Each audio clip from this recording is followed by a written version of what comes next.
Elhamdülillahi Rabbil alemin ve salatu ve selamu ala Resulina Muhammedin ve ala alihi ashabihi ecmaîn. Bugünkü temamızdan tövbe kılının artıkçılığı jana istigfardın artıkçılığı. Her bir adamga tövbe kılуу zarıl. Her bir adamga tövbe kılуу zarıl. Her bir Müslüman erkekке de ayalga da tövbe kılуу zarıl bolot. Allah Taala aytты. Estağfurullah. Tubu ilallahi tawbatan nasuha. Sizler Allah'tan aldığında kalış tövbe kılgılar. Tahrim suresi 8. ayette aytılып атат. Бұл жердегі өкім вачип. Allah Taala aytты.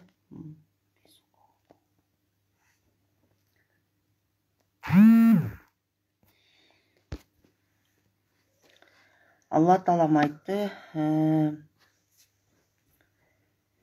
Estağfirullah ve la takunu kallazina nasullah.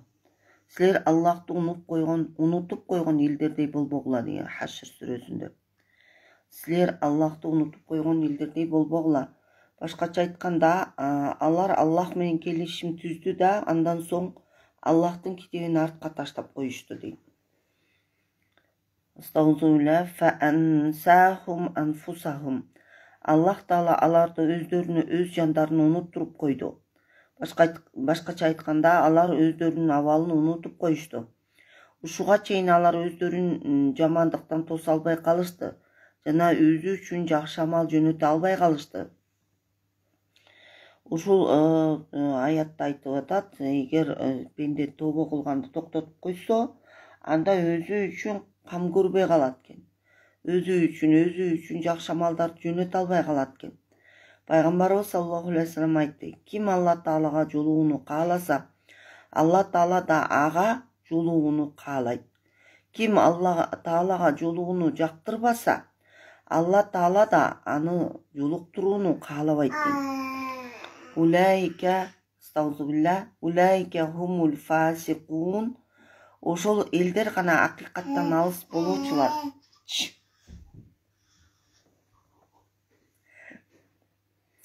Улайка хумул фасикун. Ошол элдер гана акыйкаттан алыс болуучулар. Башкача айтканда, алар баш ийбегендер жана Алла Тааланын вадасын сындыруучулар. Алар туура жолдон жана Аллахтан рахмат кечириминен алыс болгондор. Фасыктыктын эки түрү бар дейт. Биринчи фасык кафир, экинчиси фасык фажир. Фасык кафир деп Аллах жана Аллахтын элчисине ыйман келтирбей, хидаят жолунан чыгып адашууга кирген кишини айтат. Алла Таала айтып жатат. Estağfirullah. Фафасако ан амри роббихи. Роббисинин буйруганынан чыгып кетти. Башкача айтканда, ал өз Роббисинин өкүмүнөн, ыймандан чыгып кетти дейт. Фасык фажир деп ушундай кишини айтат. Ал арак ичет, зына кылат дейт. Аллахтын өкүмүнө баш ийбейт дейт. Ибадатты таштап күнөөгө кирет. Бирок куфр жана ширк кылбайт дейт. Бул экөөнүн тең ортосундагы айырма фасык кафир өлүүдөн алдын тобо кылбастан, Аллах жана анын элчисине күбөлүк бербестен өлсө, анын кечирилишине үмүт кылынбайт. Ал эми фасык фажир өлүштөн мурда тобо кылса, Алла Тааланын кечиримине үмүт кылса болот экен. Себеби ар бир күнөөсүнүн тамыры напсинин каалоолору. Ал күнөөлөр тобо менен гана кечирилет дейт. Жана кайсы күнөөнүн тамыры текеберчилик болсо, анын кечирилишине үмүт жок дейт. Мисалы, шайтан алейхиналатын баш ийбестигинин негизи текебердик кылган эле. Ошонун себебинен ага тобо кылганга мүмкүнчүлүк берилген жок дейт. Эми силер дейт, өлүмдөн алдын өз күнөөңөргө тобо кылып калгыла дейт. Алла Таала силердин тобоңорду кабыл кылат деген үмүттө Алла Таала Кур'анда айтып жатат. Estağfirullah. Wa huvalladine yaqbalu tawbatan.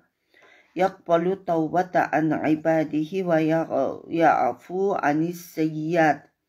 Аллах ушундай зат өзүнүн пенделеринин тобосун кабыл кылат жана жамандыктарын кечирет дейт. Шура сүрөсүндө айтылган. Башкача айтканда алардын тоболорун кабыл кылып, алардын жаман амалдарын кечирет.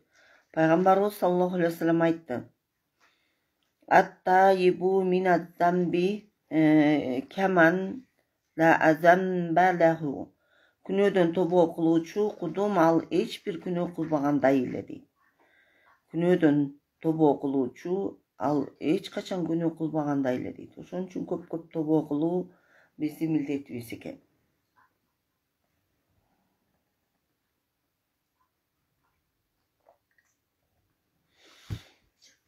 Bir окуя болот.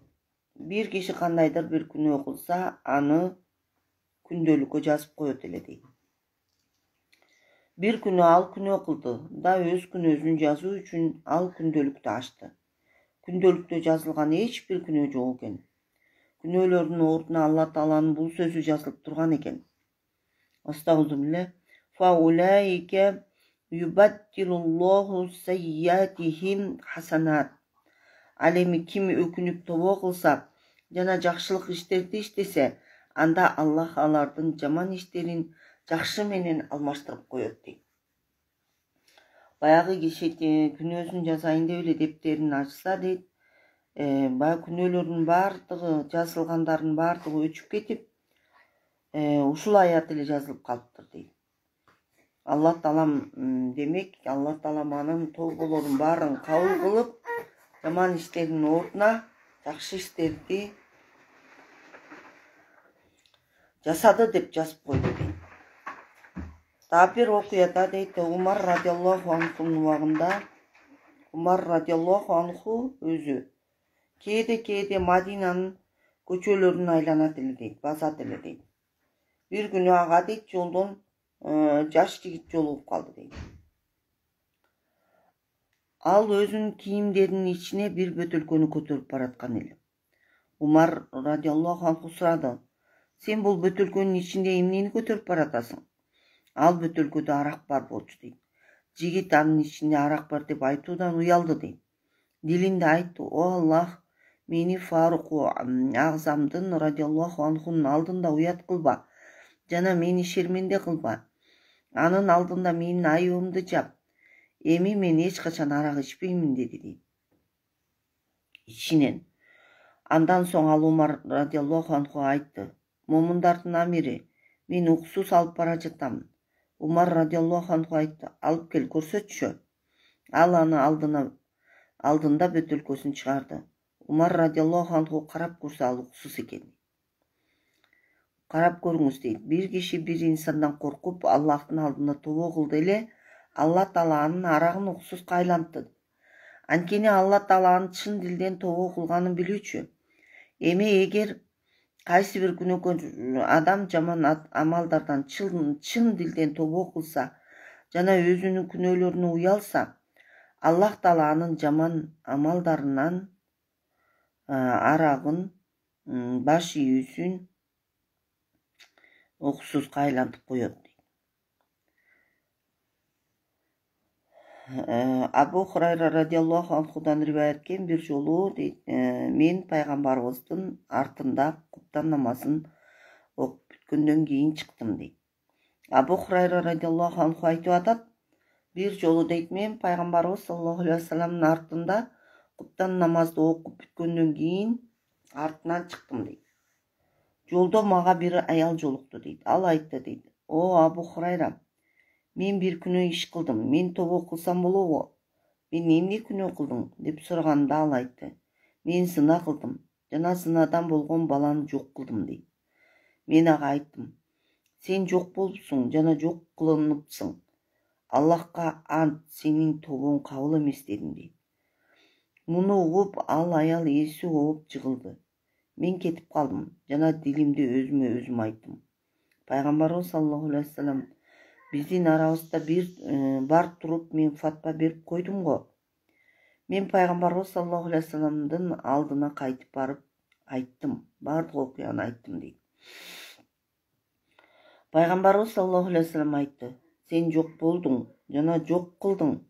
Сен бул аяттан кантип кабарсыз калдың?" деп аят окуду дейт. Астагфирулла.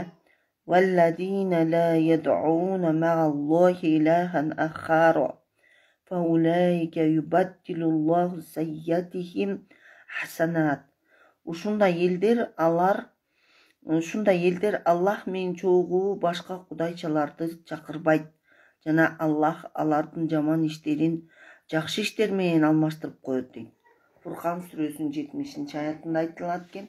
Ушул аятты пайгамбарыбыз саллаллаху алейхи вассалам Абу Хурайра радиаллаху анху окуп берди дейт.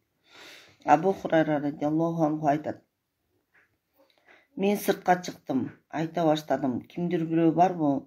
Мага менден маселе сураган аялдын дарегин айта турган бирөө барбы?" дейт. Жаш балдар Абу Хурайра радиаллаху анхуну дубана болуп калды деп айтып жатышат эле дейт. Дубанадай ушундай сурайт экен баягы адрес аялдын жашаган жерин. Ошол убакта ал аял мага жолукту дейт.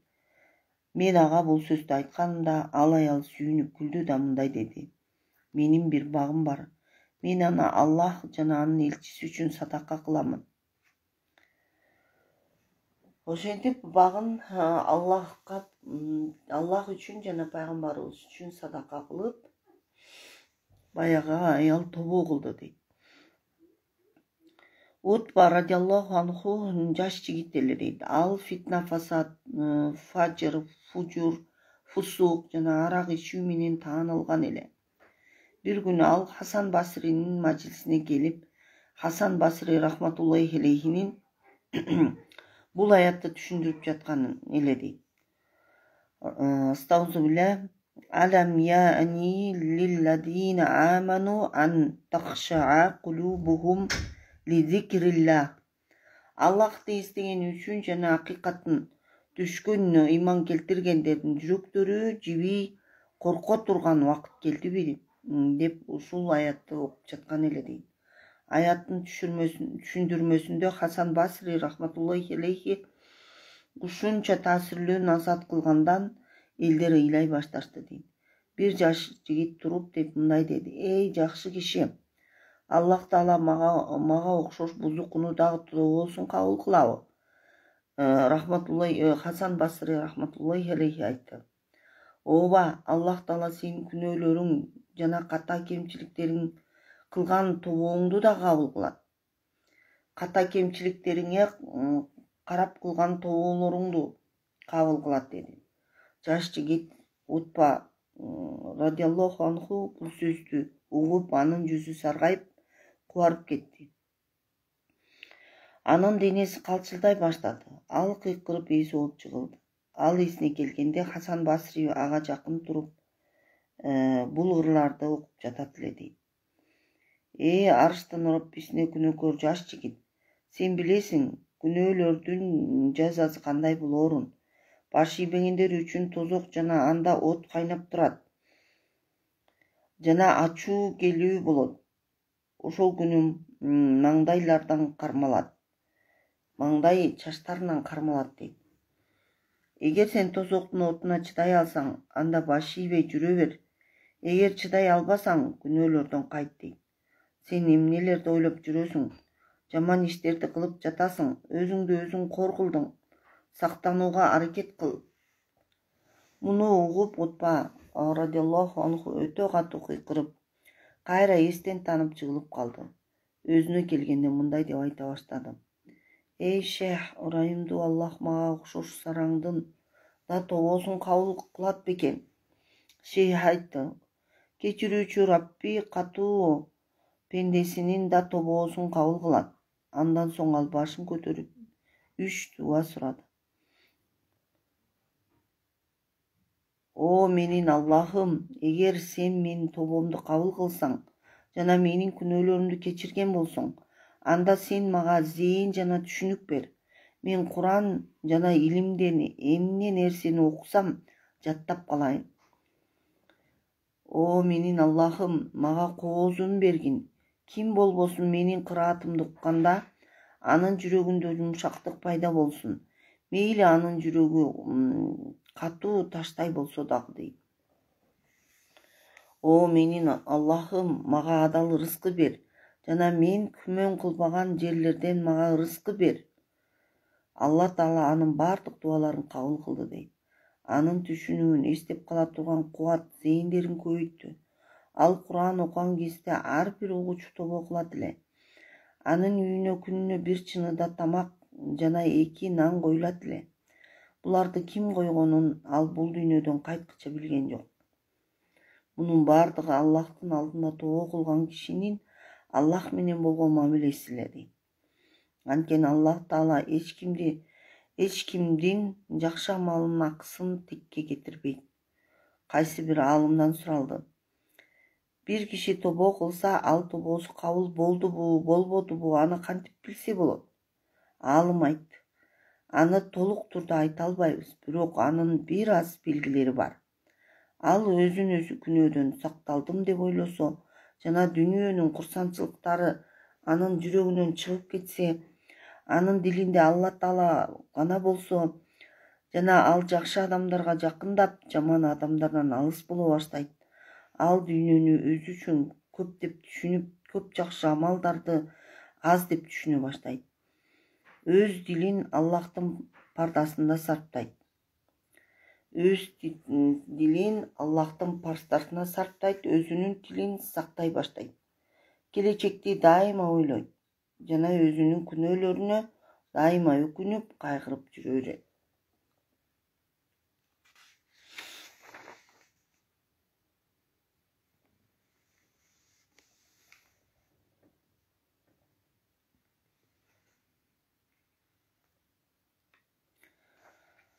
Bir kişi tokойдо жаман келбетти көрдү да, сен кимсиң деп сурады. Ал айтты, мен жаман амалың боломун. Киши ага айтты, сенден сактануунун жолу кандай болот? Деп сурады. Ал айтты, пайгамбарыбызга саллаллаху алейхи вассаламга салават окугун. Пайгамбарыбыз саллаллаху алейхи вассалам айткан. Ас-салату аля нурун аля сироти ва ман солла алейя яумал джумаати саманина марратан гафараллаху лаху зунуба саманина аман. Мага салават айтуу кыл көпүрөдө нур болот. Жана ким жума күнү 80 жолу салават айтса, Алла Таала анын 80 жылдык күнөөлөрүн кечирет. Дагы бир киши пайгамбарыбыз саллаллаху алейхи вассаламга салават айтуудан капилетте калган эле. Такыр айтпайт эле дейт, салават айтпайт эле. Ал бир түнү пайгамбарыбыз саллаллаху алейхи вассалам түшүндө көрдү. Пайгамбарыбыз саллаллаху алейхи вассалам ага көңүл бурган жок. Ал айтты, о Аллахтын элчиси, сиз менден нааразы болдуңузбу? Пайгамбарыбыз саллаллаху алейхи вассалам айтты, жок. Ал сиз мени караганда жоксуз да, дегенде пайгамбарыбыз саллаллаху алейхи вассалам айтты, мен сени тааныбаймын. Ал айтты, сиз мени кантип тааныбайсыз? Мен сиздин үммөтүңүздөн бир кишимин го. Аалымдар айтышкан го, сиз өзүңүздүн үммөтүңүздү эне өз баласын тааныгандан да жакшыраак тааныйт. Пайгамбарыбыз саллаллаху алейхи вассалам, алар чын айтышат. Бирок сен мени салават менен эстеген жоксуң. Менин үммөтүмдү таанышым мага салаватты айтканга жараша болот дейт. Ким көп салават айтса, мен аларды өз баламдан да артыкча тааныйм дейт. Ал киши ойгонгондон кийин өзүнө өзү күнүнө пайгамбарыбызга саллаллаху алейхи вассаламга 100 жолу салават окуймун деп убада кылды. Салават айтууну өзүнө важип кылды дейт.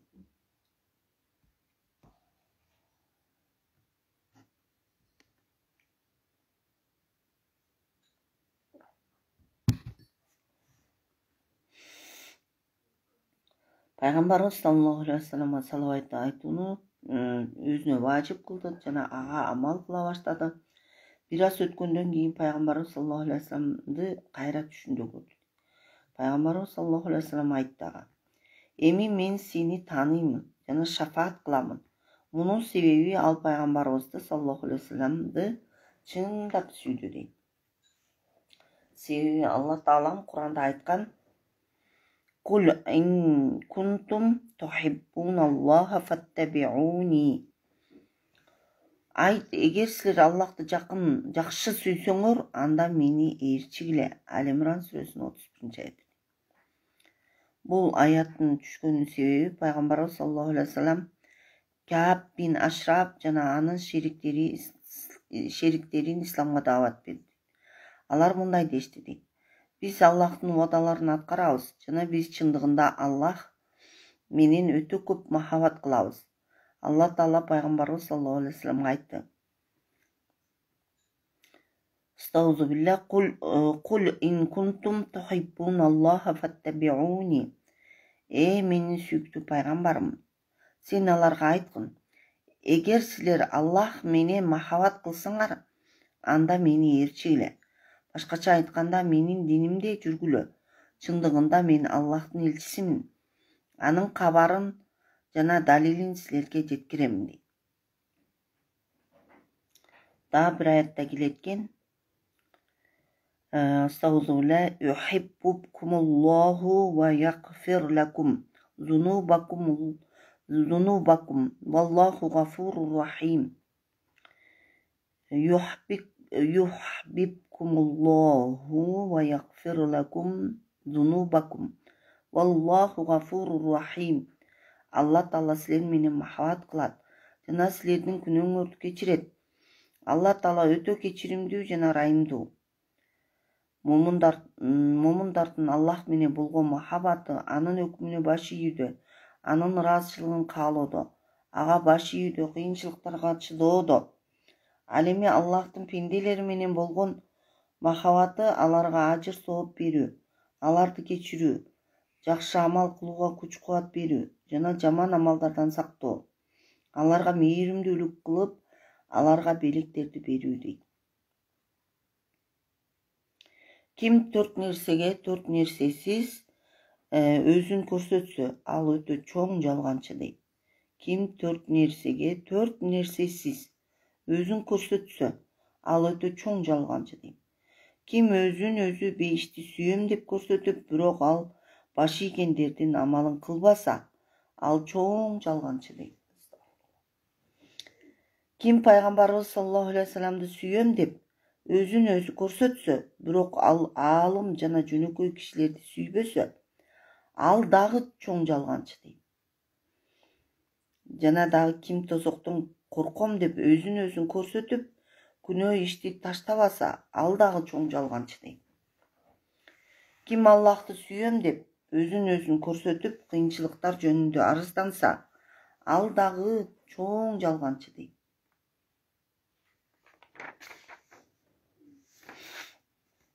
Анткени кыйынчылыктардын баардыгы Аллахтан келет. Сыноонун баары, акыбалдын баардыгы Аллахтан келет. Аллахты сүйөм деген адам ошол Аллахтан келген акыбалдарга эч кандай арызданбастан сабыр кылыш керек. Рабия Басари рахматуллахи алейха айткан: сен Аллахка баш ийбестик кыласың дейт. Сен Аллахка баш ийбестик кыласың да аны сүйөм деп өзүңдү өзүң көрсөтөсүң. Менин жаныма ант, бул сөз түшүнүктөн алыс. Эгер анын Аллах менен чындап махабаты болгондо, ал ага сөзсүз баш ийет эле дейт. Себеби махабат кылуучу ким менен махабат кылса, ага баш ийет. Махабаттын белгиси кимди сүйсө, ошонун айтканына даяр болуп, ага каршы жүрүүдөн өзүн сактайт. Аллахты сүйсөң, Аллахтын айткандарынын баардыгына даяр болуп, эч нерсесин аткарбастан таштап койбой дейт. Не дейт? Ошонун баардыгын аткарууга даяр болуш керек экен. Бир аз элдер Шиблийнин рахматуллахи алейхинин алдына келишти дейт. Бир окуя дейт да. Ал айтты: силер кимсиңер? Алар айтышты: биз сиз менен махабат кылган кишилербиз. Шибли рахматуллахи алейхи аларга бурулуп, аларды таш менен ура баштады. Алар качып жөнөштү дейт. Шейх айтты: силер менден качып жатасыңарбы? Эгер силер мени менен махабат кылуучу болгонуңарда, Менин бул кыйынчылыгымдан качпайт элеңер. Андан кийин Шибли рахматуллахи алейхи айтты: махабат кылуучулар качан махабаттын пияласын ичсе, жер жана мүлк аларга тар болот деп түшүнгүлө. Мына ошолор Аллахты кандай тааныш керек болсо таанышты. Аллахтын улуулугу менен толук алек болушту. Аллахтын кудуретине таң калып жок болушту. Алар махабаттын пияласын ичишти жана анын сүйүүсүнүн деңизине чөгүштү. Аны менен сырдашуучу сүйлөшкөндөй рахат ала башташты. Андан соң Шибли рахматуллахи алейхи бул ордо окуду дейт: О менин кожоюнум, сенин махабатыңды эстөө мени мас кылды. Сен мас болбогон ашыкты көрдүң беле дейт. Эми кимде ким Аллахты сүйөм десе, Аллахтан келген ар кандай кыйынчылыктарга унчукпастан сабыр кылыш керек экен мына бул жерде. Бул Шибли рахматуллахи алейхи деген өтө аалым адам болгон экен. Аны адамдар биз сизди жакшы көрөбүз деп бүт айланасына чогулуп алышты дейт. Аны Шибли рахматуллахи алейхи алар таш менен кубалап ура баштады дейт. Алар качып баштады дейт. Ошондо айтты дейт: көрдүңөрбү дейт. Эгер силер мени сүйсөңөр дейт, менден келген силерге болгон кандайдыр бир кыйынчылыкты көтөрмөксүңөр дейт. Силер сүйбөйсүңөр дейт. Силер качып баштадыңар дейт. Ошол сыяктуу эле дейт, Аллахты сүйгөн адам качан Аллахтан бир нерсе, бале, сыноо, кыйынчылык келсе дейт, унчукпай сабыр кылуу менен дейт көтөрсүн дейт. Аллахтан сыноо келсе, Аллахтан качып жөнөбөй дейт. Качып жөнөө дегени ошол эле эмне дейт, ошо наалып, напчып, Аллахка күнөөкөр сөздөрдү айтып дейт. Элдер айтышат дейт, төө мас болгондо 40 күнгө чейин чөп жебейт дейт. Жана ага бир нече эселеп жүк артса да, ал аны көтөрө берет дейт. Анткени анын жүрөгү өзүнүн сүйгөнүн эстеп кайнап турат да, чөп жегенди да жактырбайт. Жана сүйгөнүнү да эстеп оор көп жүктөрдү көтөрүүдөн да чарчабайт дейт. Бул бир төөнүн абалы. Ал өзүнүн сүйгөнү үчүн өзүнүн каалоолорун таштап, оор жүктөрдү көтөрдү. Эмне сен Аллахтын заты үчүн арам каалоолорду таштай албайсыңбы дейт. Аллахтын заты үчүн жеп ичкенди таштай албайсыңбы? Айтчы, сен эч бир жолу Аллах үчүн өзүңдүн жаныңа оор жүктөрдү жүктөдүңбү дейт.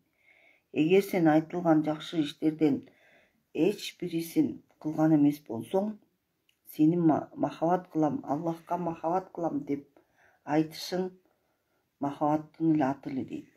Ал сага дүйнөдө да акыретте да эч кандай пайда бербейт. Мындай калп Аллахка болгон калп сүйүүнүн макулуктардын алдында да, жаратуучунун алдында да эч кандай кадыры жок. Али радиаллаху анху айтат: кимдин бейишке кызыгуусу болсо, ал жакшы иштерге чуркайт жана өзүнүн нафси каалоолорунан өзүн тосот. Ким өлүмгө толук ишенсе, дүйнөнүн таттуу даамдары ал үчүн ачуу болуп калат. Ибрахим Хавас рахматуллахи алейхиден айтылат: махабат жөнүндө суралганда ал айтты: өз каалооңду өчүрүп, баардык ой пикир, зарылчылыктарды токтоткула. Алла Тааланын ишараларынын деңизине өзүң чөктүргүң. Ошол Аллахка болгон сүйүү болуп эсептелет дейт. Аллахка толук сүйүү болмоюнча дейт, Аллахка толук камил тобо кылуу да болбойт дейт.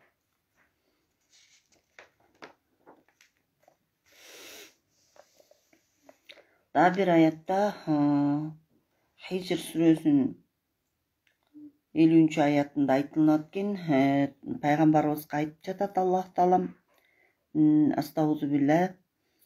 Наббию айбади анни анал гафуру рахим ва анна азаби хуал азабул алим. О Мухаммад саллаллаху алейхи вассалам, кабарла элдерге дейт: мен аларга акыйкатты кечиримдүү жана мээримдүүмүн. Мен аларга акыйкатта кечиримдүү жана мээримдүүмүн жана кабарлагын дейт. Күнөөкөрлөргө менин азабым өтө катуу. Алла Таалам айтып жатат. Бул аяттын түшүүсүнүн себеби пайгамбарыбыз саллаллаху алейхи вассалам бир күнү сахабаларга чыкканда алар жыргап күлүшүп жатышат эле дейт. Пайгамбарыбыз саллаллаху алейхи вассалам айтты. Алдыңарда тозоктон тургандыгын билип туруп кантип күлөсүңөр? Ушул учурда Жабраил алейхиссалам келип айтты. О Мухаммад саллаллаху алейхи вассалам, сага Роббиң айтты. Менин пенделеримдин үмүтүн үзбөгүн. Мен алардын күнөөсүн кечирүүчү жана аларга мээримдүүмүн деди. Да бир хадисте келеткен, Коля Расулуллах саллаллаху алейхи вассалам, лау я'ламул му'мину ма индаллахи минал уқубати, ма тамага фил джаннатихи ахадун, валау я'ламул кафиру ма индаллахи минар рахмати, ма каната мин джаннатихи ахадун. Эгер момундар Аллах Тааланын астындагы азабын билгенде, бейиштен эч бир адам үмүт кыла албай калат эле. Эгер кафырлар Алла Тааланын астындагы рахматынын көптүгүн билгенде эле, эч бир капыр бейиштен үмүтүн үзбөйт эле дейт. Бул хадистен түшүнсө болот, Алла Тааланын азабы өтө катуу, өтө көп жана дагы өтө катуу дейт. Момун адам Алла Тааланын рахматы көп деп алданып, азабынан коркпой аман жүрүп калбасын.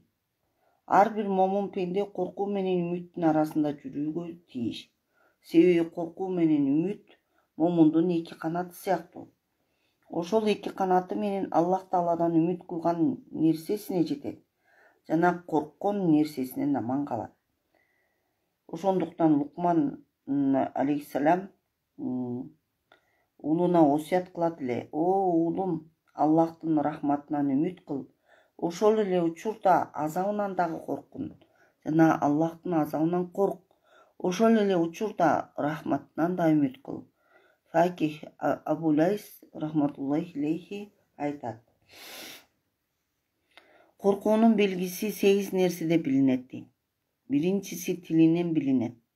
Тилин тыюу керек жалган сөздөн, кыйбаттан, ашыкча сөздөн. Тилин байласын зикир менен, Кур'ан окуу менен, илим окуу менен дейт.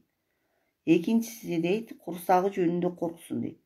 Курсагына адал тамак жесин, адал тамакты да чала тоюп жесин, көп жебесин дейт. Үчүнчүсү көзү жөнүндө корксун дейт. Көзүнө көрүнгөн нерсени эле карай бербей, шарият уруксат берген жерге гана карасын.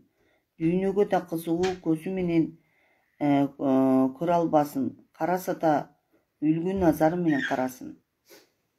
Төртүнчүсү дейт бассын дейт. Бешинчиси дейт жүрөгү жөнүндө корксун. Көп жөө бассын деген экен да. Бешинчиси жүрөгү жөнүндө корксун. Жүрөгүнөн бирөөгө душмандык кылууну, кек сактоону, көрө албастыкты, кызганууну чыгарып, жүрөгүнө жакшы насааттарды, мээримдүүлүктү жайгаштырсын дейт. Алтынчысы таат ибадат жөнүндө корксун. Таат ибадат кылганда сооп иштер жасаганга бир Аллахтын ыраазычылыгы үчүн гана жасасын дейт. Эл үчүн, эл көрсөтүү үчүн, элге көрсөтүү үчүн, элге угузуу үчүн, элден уялгандыгы үчүн жасабасын дейт. Жетинчиси кулагы жөнүндө корксун дейт. Укканда да жакшы сөздөрдү, шарият сөздөрүн уксун, пайдасыз сөздөрдү, ушак айыңды, гыйбат сөздөрдү укпасын дейт. Пайгамбарыбыз саллаллаху алейхи вассалам айтат. Кыямат күнү болгондо бир кишини периштелер тозокко айдап жөнөшөт дейт. Жолдун 1/3 бөлүгүнө жеткенде артына кайрылып карайт дейт баягы киши. Жана жолдун жарымына жеткенде да артына кайрылып карайт. Жана жолдун 3 бөлүгүнөн 2 бөлүгүн басып өткөндө да артына кайрылып карайт дейт. Аллах Таала периштелерге буйрат. Ал кишини кайрыгыла дейт, артка кайрыгыла деп Алла Таалам буйрат дейт. Анан ал кишиден сурайт. Эмне себептен кайра артына кайрылып жатасың?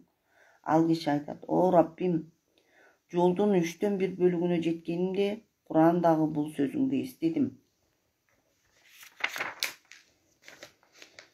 Estağfirullah. Wa rabbikal gafuru zur rahma. Rabbim keçirimdүү жана ырайымдуу. Жолдун жарымына жеткенинде бул сөзүңдү эстедим. Estağfirullah. Ve men yakfiru zunuba illallah. Bir Allah'tan başka hiç kim günahlarını geçire albaydı. Bir Allah'tan başka hiç kim günahlarını geçire albaydı degen sözüngdü estep, menin günahlarımды keçirer деп ümit kılıp artıma kayrıldım. Жолдун 3 bölügүнөн 2 bölügүн basıp ötkөндө бул сөзүңдү эстедим дейт. Estağfirullah. Kul ya ibadiyellezine asrafu. Kul ya ibadillezine asrafu ala enfusihim la taqnatu min rahmetillah. O Muhammed aytkының, o pendelerim, sizler özüңөрдүн напсиңерге ысырапкерчилик кылсаңар деле Аллахтын рахматынан үмүтүңөрдү үзбөгүлө деген сөзүңдү эстеп, үмүтүм көбөйдү дегенде Аллах Таала айтат: бул пендем ушунчалык үмүтү толуп болгон экен, мен анын күнөөлөрүн кечирдим, аны бейишке алып баргыла деп буйрат. Андыктан акылдуу адам Аллах Тааладан жалынып жалбарып жасаган күнөөлөрүнө кечирим суроого тийиш жана Аллахтын азабынан коркуп тобо кылып өзүнүн күнөөкөрдүгүн, кемчилдигин мойнуна алса, Алла Тааланын тобосун кабыл кылат. Себеби Алла Таала кечиримдүү. Тобо кылган пендесин Аллах Таалам рахмат эшигинен үмүтүн үзүп кайтарбайт экен. Daha bir hadiste geletken varrubiya anin nabi sallallahu aleyhi ve sellem la yudkhilu ahadan minkum amaluhul cenneta ve la yujiruhu minen nar ve la ana adkhulul cenneta bi amali illa bir rahmetillahi ta'ala. Peygamberimiz sallallahu aleyhi ve sellem aytkan: hiç bir adamdı amalı beyişke kirgize albayt. Жана тозоктон да сактап кала албайт. Мен деле бейишке амалым менен кире албаймын дейт пайгамбарыбыз. Бирок Аллах Таала рахматы менен гана кире алам дейт. Бул хадистен максат амалды жараксыз кылуу эмес, балким амалына алданып калбоо. Амал деле Аллах Тааланын фазилети менен толуктанулат. Пайгамбарыбыз саллаллаху алейхи ва саллям бир күнү келип айтты. Жабраил алейхиссалам азыр эле чыгып кетти. Ал айтты: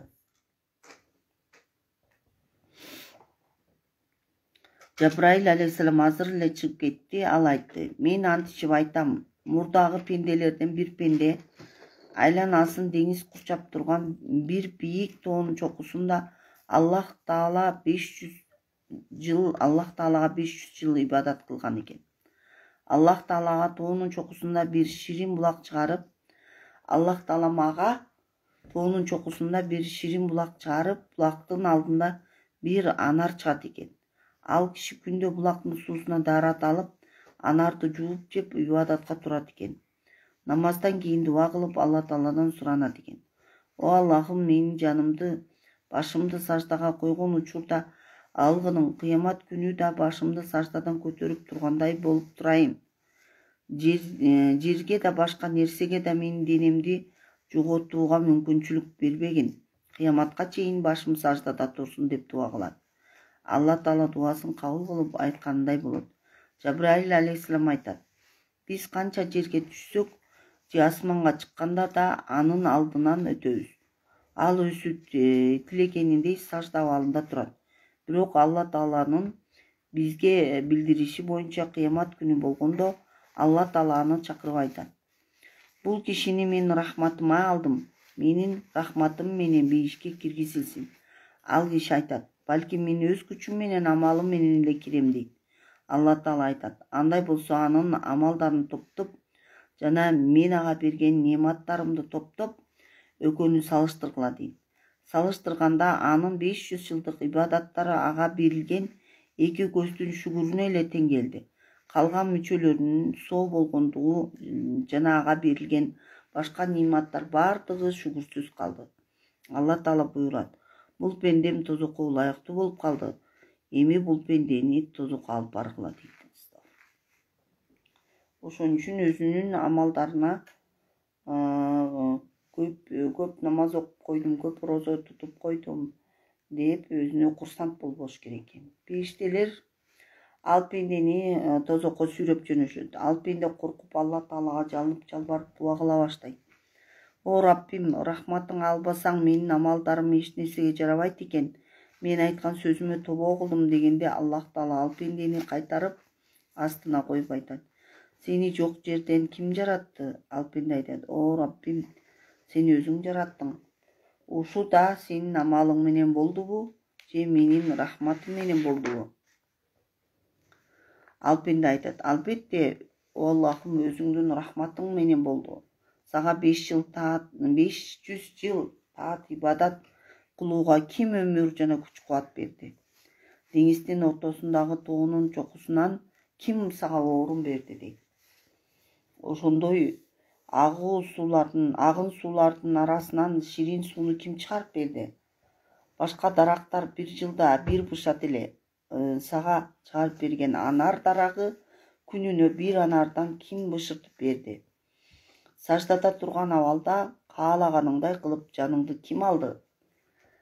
Ал пенде бардыгына өзүң о Раббим деп жооп берди. Аллах Таала айтты. Ушулардын бардыгы менин рахматым менен болду. Жана бейишке да менин рахматым менен киресиң деди дейт. Мишкатта келет экен ушул хадис. Астагфирулла.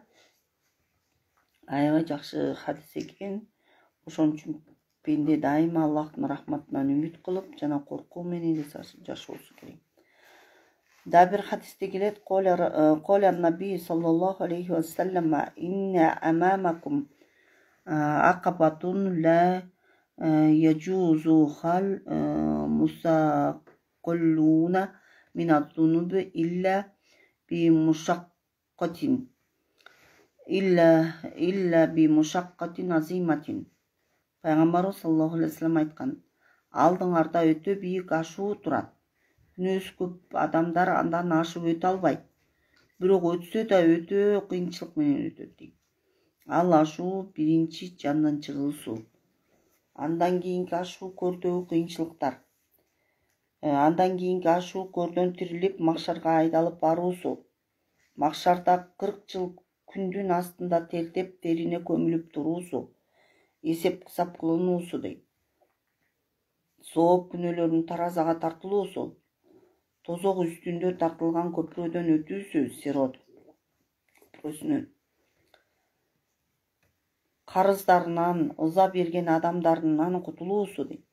Ушул абалдарды анык айкын билип ишенген адам мойнундагы жүктөрүн жеңилдетүүгө тийиш. Аллахтын буйруктарын аткарып, тыйган нерселерден тыйылып, дүйнөгө көп кызыкпай, акыретке кызыгып, дүйнөгө кызыкпоо акыретине пайда даражасы көтөрүлүп,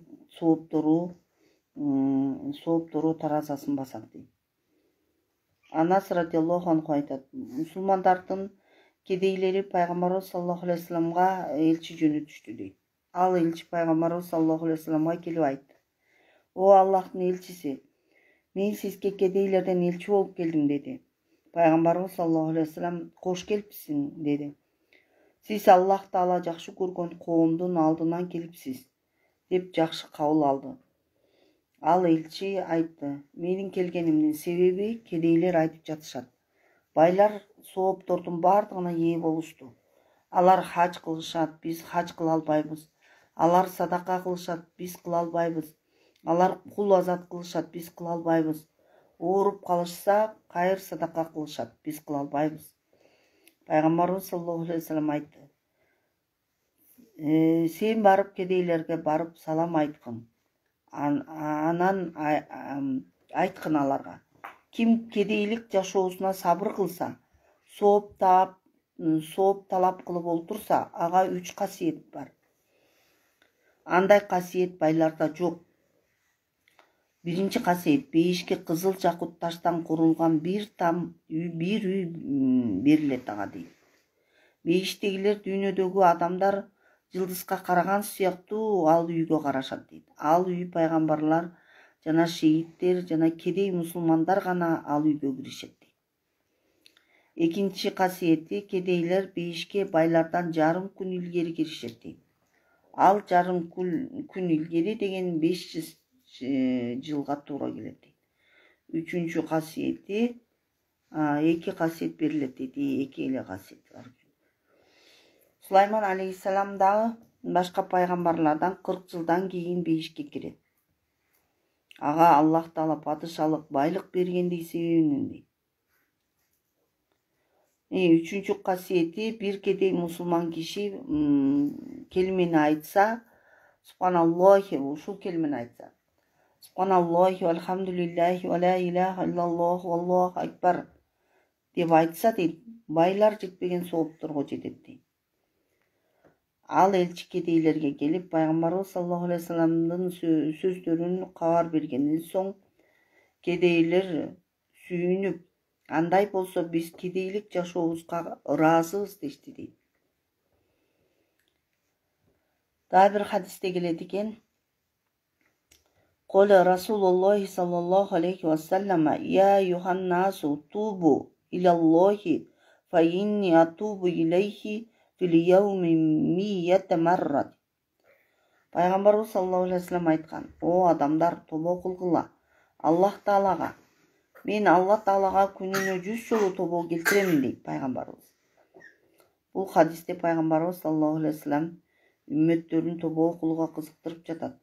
Пайгамбарыбыз саллаллаху алейхи вассалам ошончолук улуу зат болсо да, күнөөлөрүнүн бардыгы кечирилген болсо да, периштедей таптаза болсо да, күнүнө 100 жолу тобо келтирет эле. Ал эми биз болсо күнү түнү күнөө менен жүрүп, китебибизди күнөөнүн каралыгы менен толтуруп жүргөндөн соң, күнү түнү убактыбызды тобо менен өткөрүүгө тийишпиз. Тобону да күнү түнү айтышыбыз керек.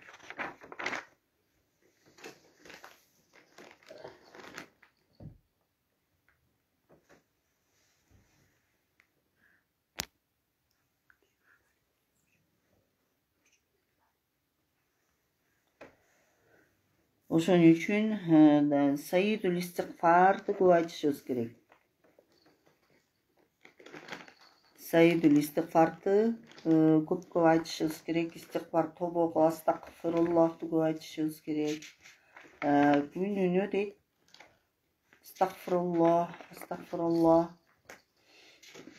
астагфируллах деп 70 жолу айтышыбыз керек.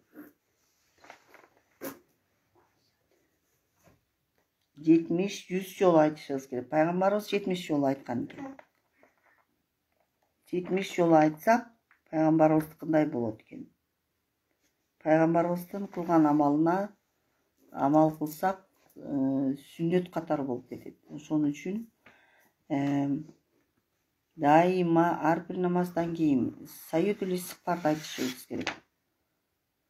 Аллахумма анта робби ла илаха илля анта халактани ва ана абдука ва ана аля ахдика ва ба'дика мастатa'tu a'удhu bika min sharri ma sana'tu abu laka bi ni'matika alayya wa abu bi dhanbi faghfir li fa innahu la yaghfiru dhunuba illa anta.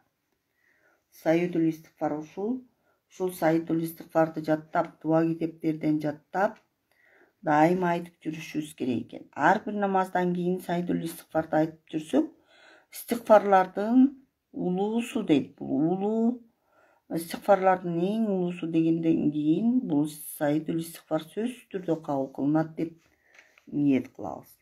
Ошон үчүн Саидул истигфарды жатташыбыз керек. Жаттабагандар жатташыбыз керек. Өмүр бою айтып жүрүшүбүз керек. Алдыда ороз айы келатат. Ороз айында дагы ар бир Рамазан айында ооз ачкан убакта да Саидул истигфарды айтышыбыз керек.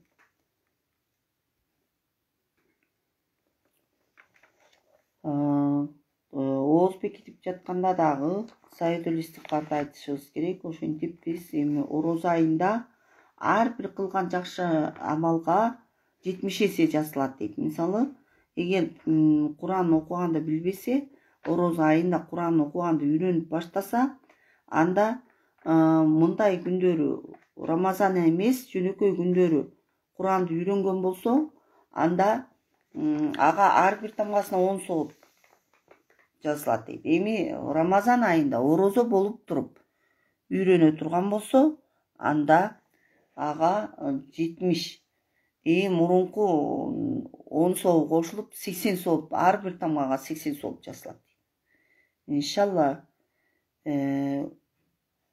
Иншалла ушул илим алууга иншалла амал кылыңыздар. Алхамдулиллахи раббил аламин. Ассалату вассаламу аля расулилля Мухаммадин ва аля алихи асхабихи ажмаин. Шуну менен баяныбыз бүттү.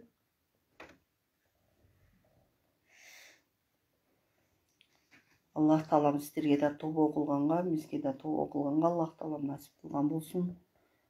Кийинки баяныбызга чейин жакшы туруңуздар. Рамазан айы келатат. Рамазан айынын алдында Рамазан айына ниет кылуу жана Рамазан айында ниет кылуу менен даярдануу дейт. Ошондо дейт, Рамазан айындагы орозолору кылган дубалардын баардыгы кабыл болот дейт. Мисалы Рамазан айы келбей жатып, Рамазан айында орозо тутуп аябай кечирим сурасам, Аллахтан тобо кылбасам, ушундай Аллахка туба кылбасам деп, ушинтип орозону аябай так туура аткарбасам деп, ушинтип ниет кылыш керек экен. Ошондой ниет кыла турган болсок, биз орозого даярданып аткан болобуз.